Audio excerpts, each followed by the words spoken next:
Hey everybody, welcome back. This is Miss Faye and this is my world.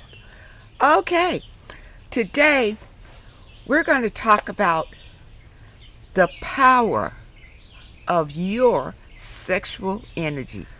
Okay, the power of your sexual energy.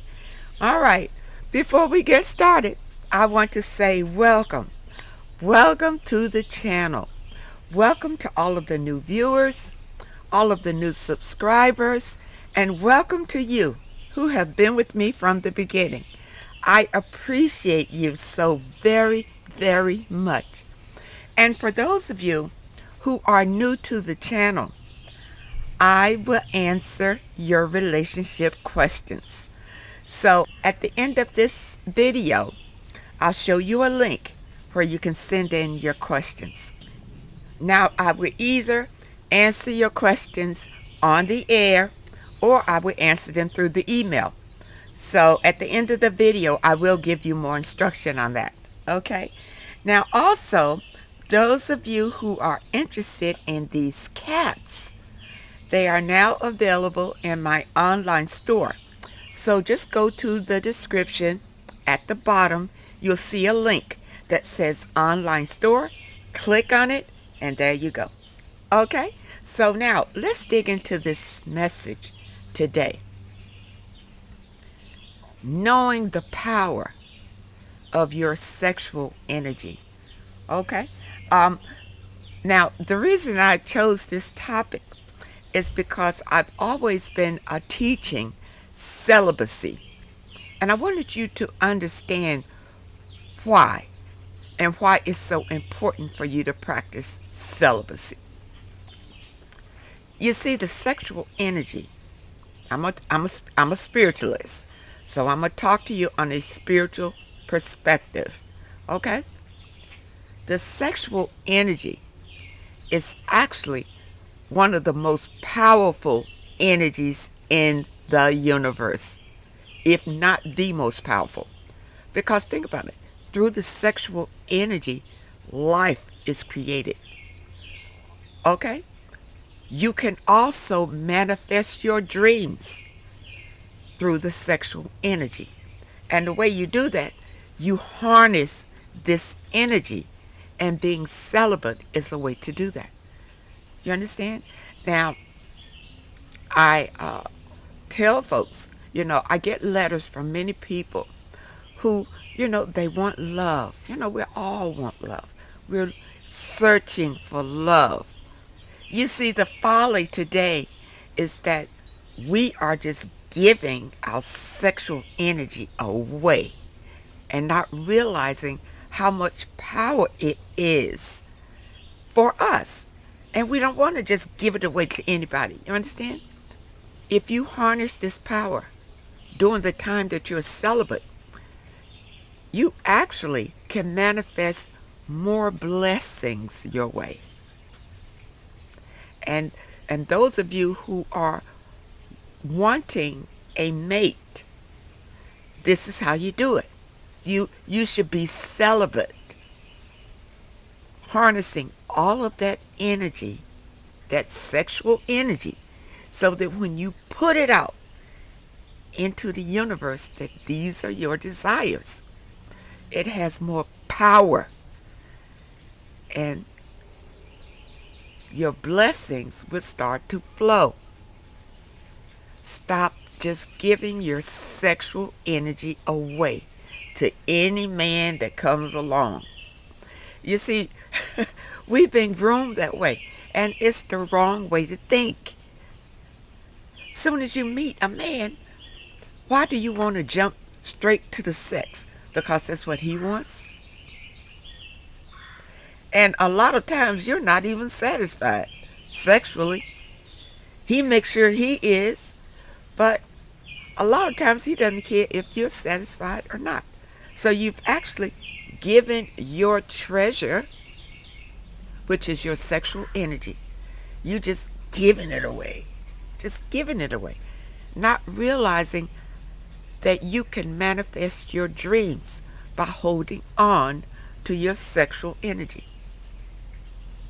I know this may be difficult for people to understand because you're used to doing things a certain way. And you probably thought that your sexual energy was just something for pleasure. You understand? You just go in it for pleasure. That's because you don't have the understanding of really what it is. That's why I always tell you, it's your treasure. It's your power. And really, if you harness it, you can have your desires. You really can. But for those of you who are jumping from one man to another man to another man, your energy is too depleted. It's just, it's too depleted because you're just giving it away to many people. And you haven't taken the opportunity to build it up again, to harness it, bring it back to you. Now, for those of you ladies who have been celibate for years, you probably didn't realize how powerful your sexual energy is. You understand?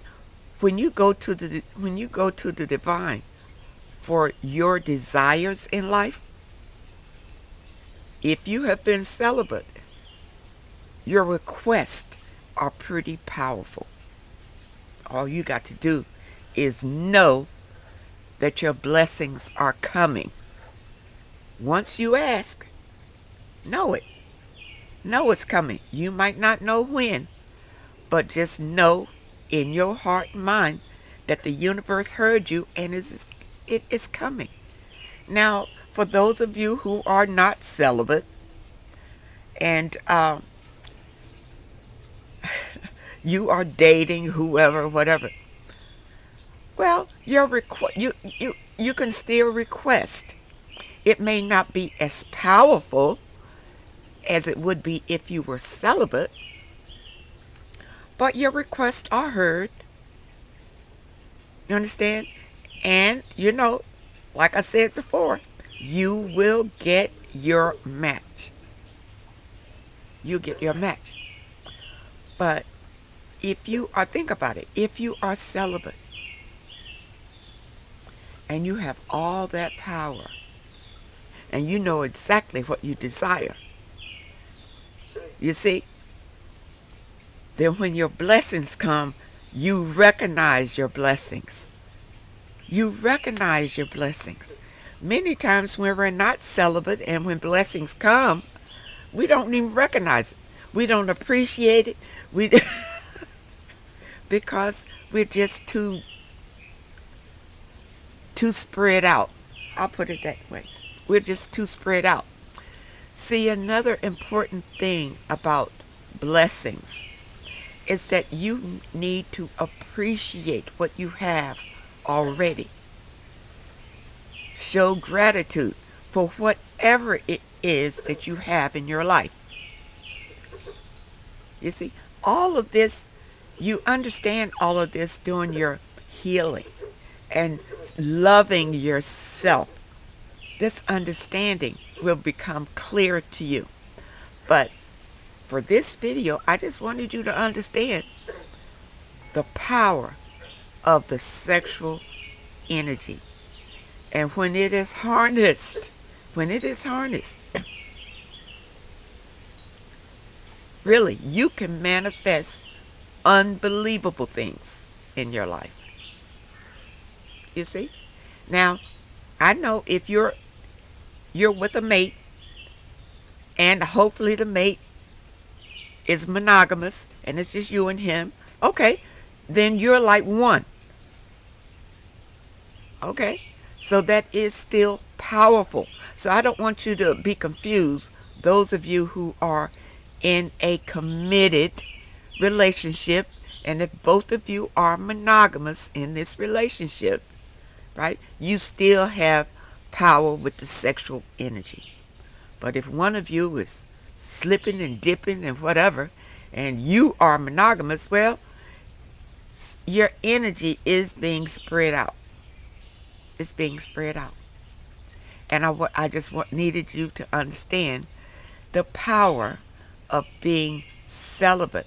Now, I did have some letters today that prompted this discussion. So let's dig into our first letter, okay? All right, here we go.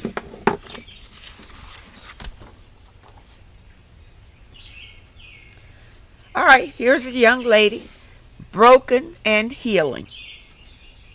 I have had quite a tumultuous time with my dating life. Recently, I was dumped by a guy I was dating who is of Puerto Rican origin for about 6 years. We met after I was picked up by the security guard at my job. I had just become homeless after being kicked out into the street by my father. My intentions were to sleep in my car and figure out my life on my own, but the security guard insisted that I let him help me because he couldn't let me sleep in my car when he had a spare area in his home where I would be safe. I thought that was really nice. Well, you fall on hard times. Okay. He shared that he had a roommate and pledged to make sure that I would be safe.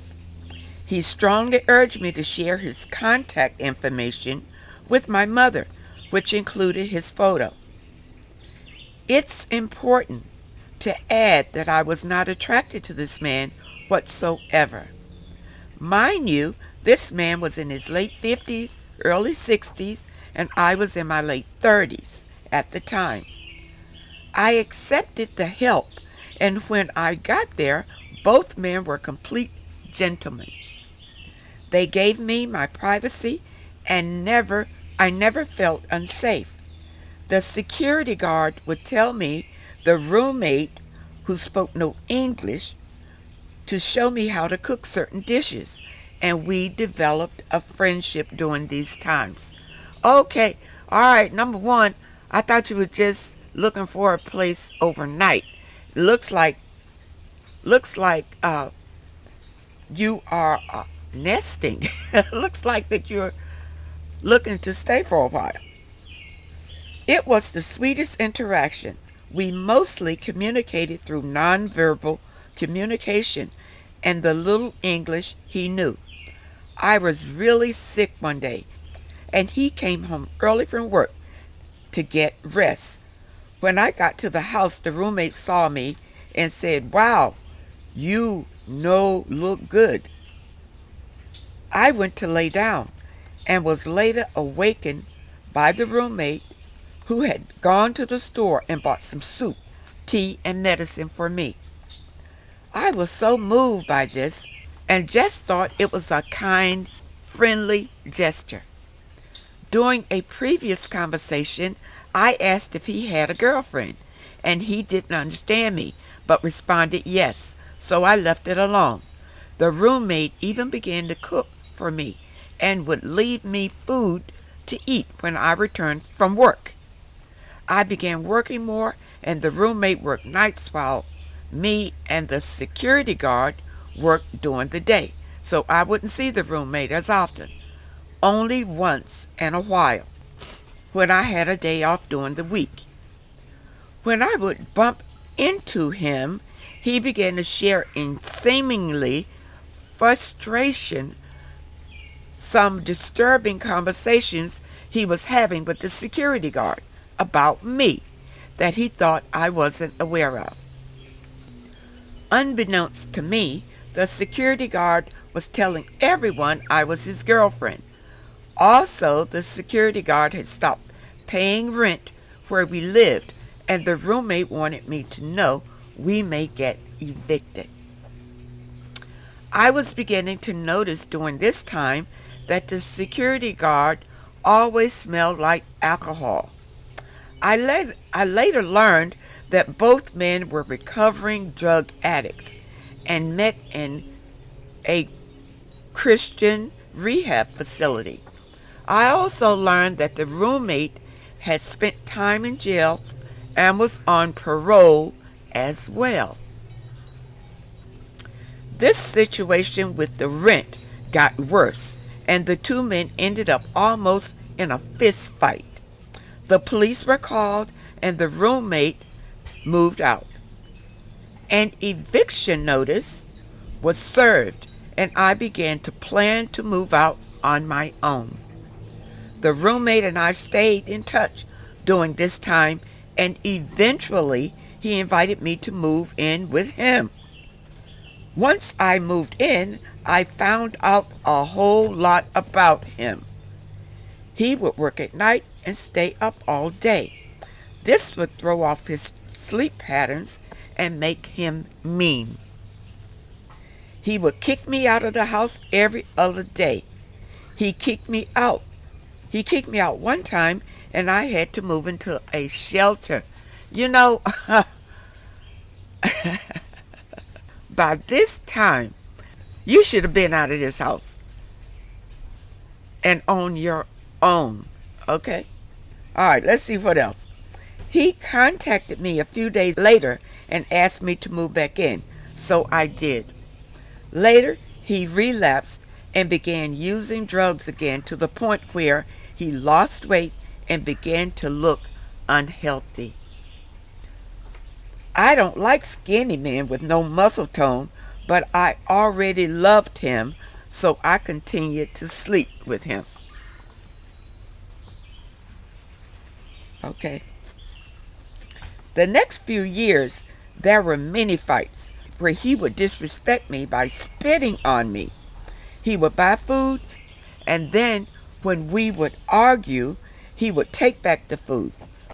Most recently, I called him because I thought he called from a blocked number. He responded by saying, "Hell no. Call you for what? You are ugly." He then follows up with a text message saying, I'm getting better pee now. At this point, I'm realizing how broken I am. I barely recognize myself. I found myself asking, why am I letting this man continue to speak to me this way? He has called me ugly, bald, stupid, and an N-word. But I stayed with him, thinking about how kind he was and used to be in the beginning. I recently called him at 2 a.m. and he answered the phone saying, "You have the wrong number." This man has been trying to dump you, but you don't want to be dumped. You understand? Now he's being flat out rude to you, and you're still coming back for more and for more and for more. You don't respect yourself, so how can you expect this man to respect you? Okay? He had just been over my house for sex a week prior, and of course made no mention of being in a relationship. Why should he, when he getting free sex from you and treating you like trash? Treating you just like trash. And you keep coming back for more. And you're looking for a relationship? Not in this situation. It'll never happen. Okay?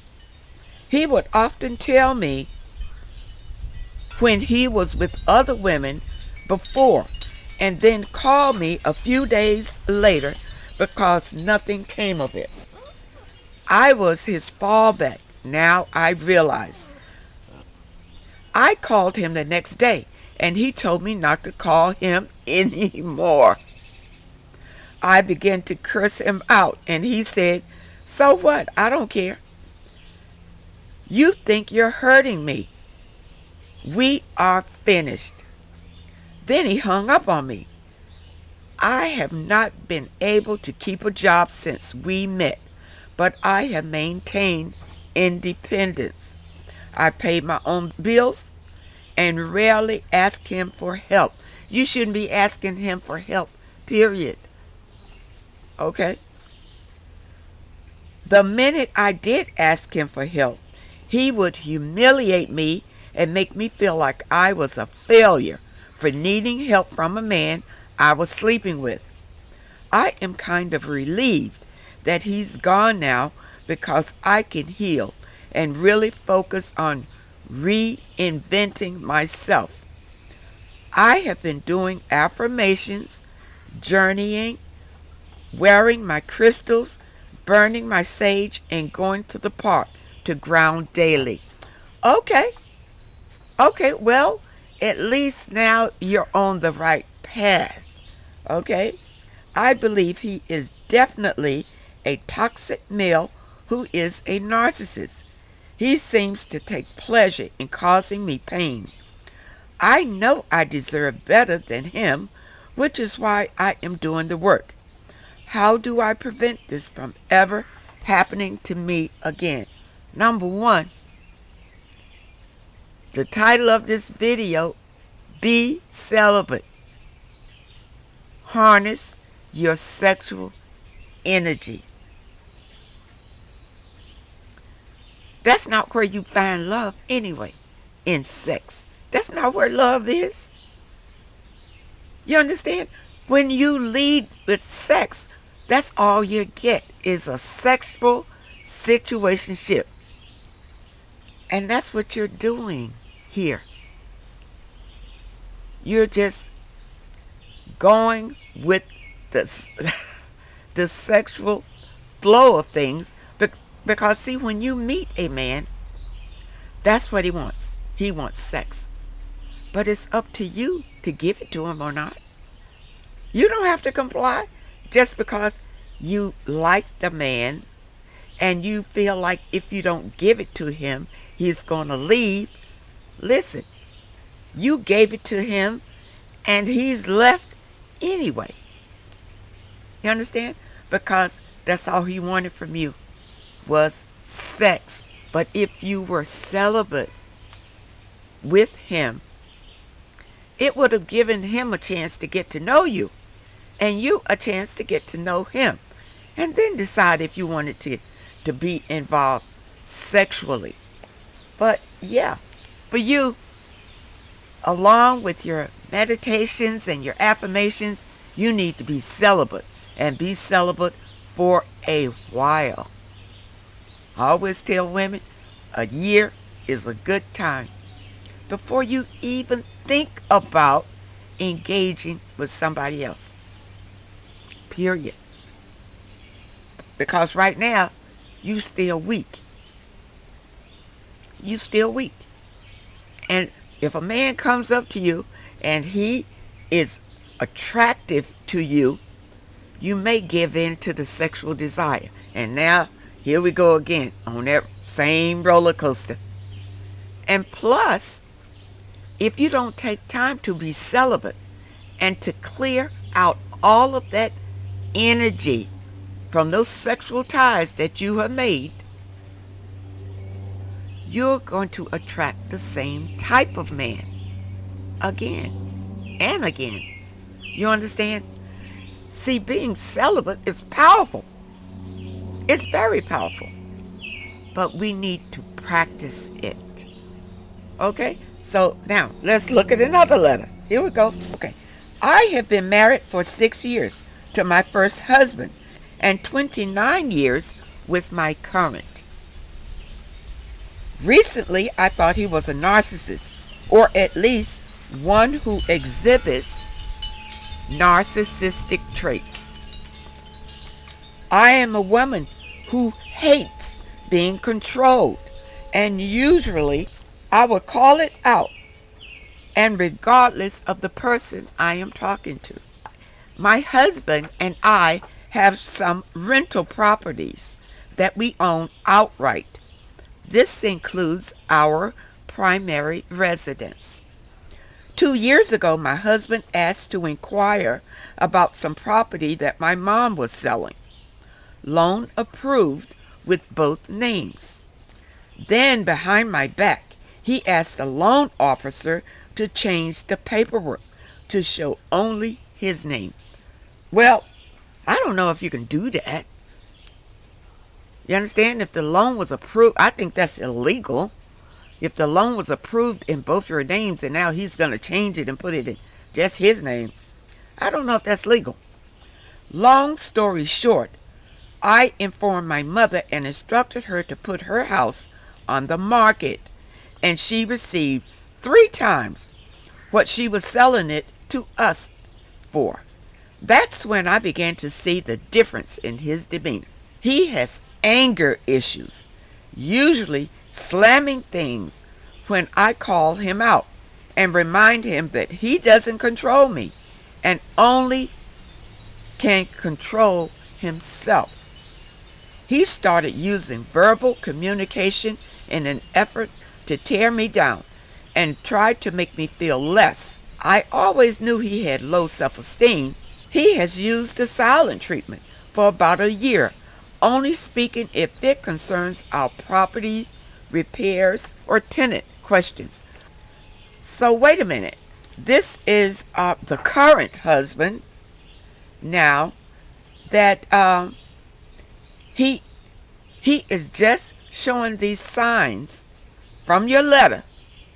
He's just showing these signs after this property deal fell through with your mother's property, right? Okay, I just want to make sure I'm understanding this. But he was good up to now. He was good up to then. Okay? Unless you tell me different. All right, I'm a little confused. All right, let's go on. I'm good with silent treatment, but was difficult for me when this initially occurred. I have been celibate for several years and happy. I have more to say, but would like to get my question. Okay, here we go with the question. My husband often says that he wants me to move out. We both still sleep in the same bed. And I reply, when you get my check, meaning my share of all of the 5 properties that we work together to obtain, and follow through on your request for a divorce, then I'll move. Then he'll just reply, you don't have to move. He knows that I don't need him to take care of me, and that the same for him. My husband is 67, is self-employed with his own automotive shop, and for the past 20 years, I'm currently 60, still on my government job for the past 29 years. Yeah, so you're both self-sufficient. You're both living in the same house, sleeping in the same bed, but not having sex. I just want to clarify. Okay, here we go. Why is he wanting me to move out? My name alone with his is on all the property. He's wanting you to move out because you're not having sex with him. You see?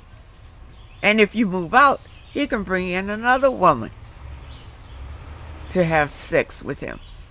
Okay? Why do men get upset when women make big purchases without consulting them? Because he feels like he's the boss of you, and you are not allowed to make any moves without asking for his consent. You know, he's not the only one. I know people in marriages like this. They're not able, although both of them are working. She is not. I'm not saying about him.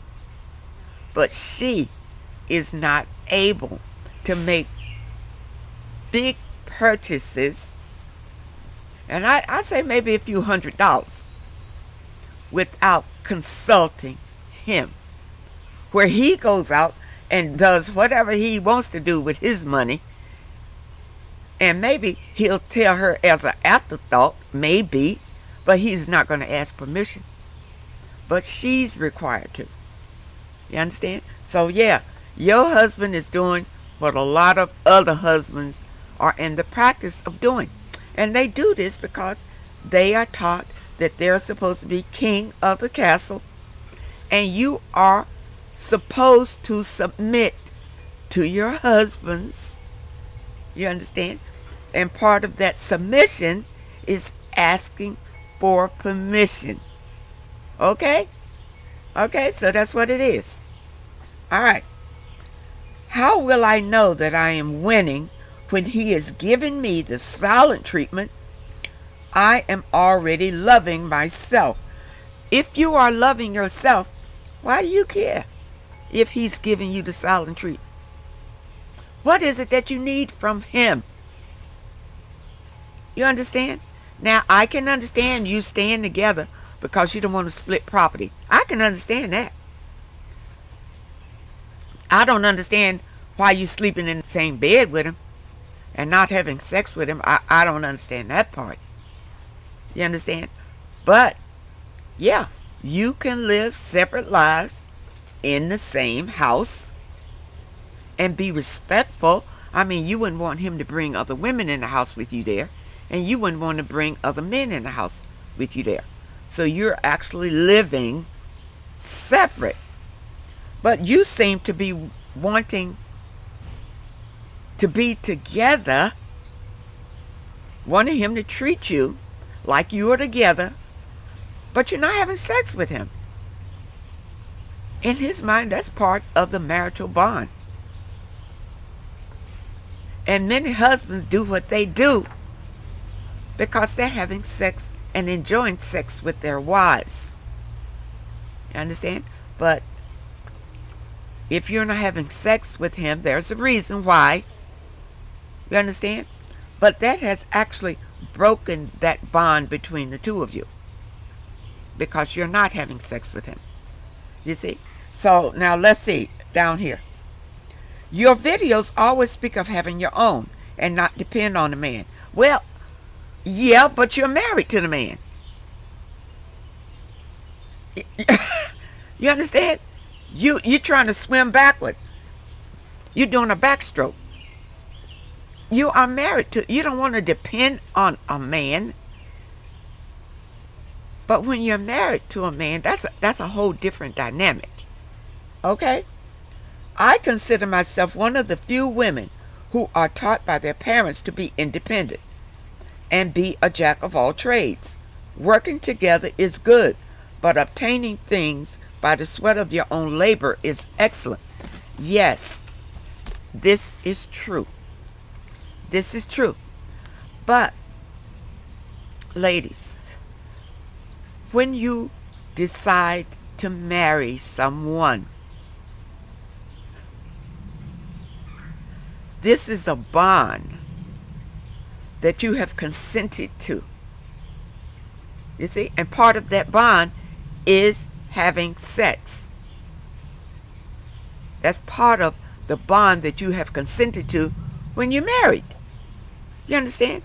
Now, when you are married, I do teach you to be independent and not dependent. You don't want to be a codependent on your husband. You want to be both independent but work together. Which you have done here. The both of you, independent, work together, but there's no sex. So that was the breakdown of the whole bond. Now, he's telling you you don't have to move. Stay right there if you want to, because he doesn't want to split the property.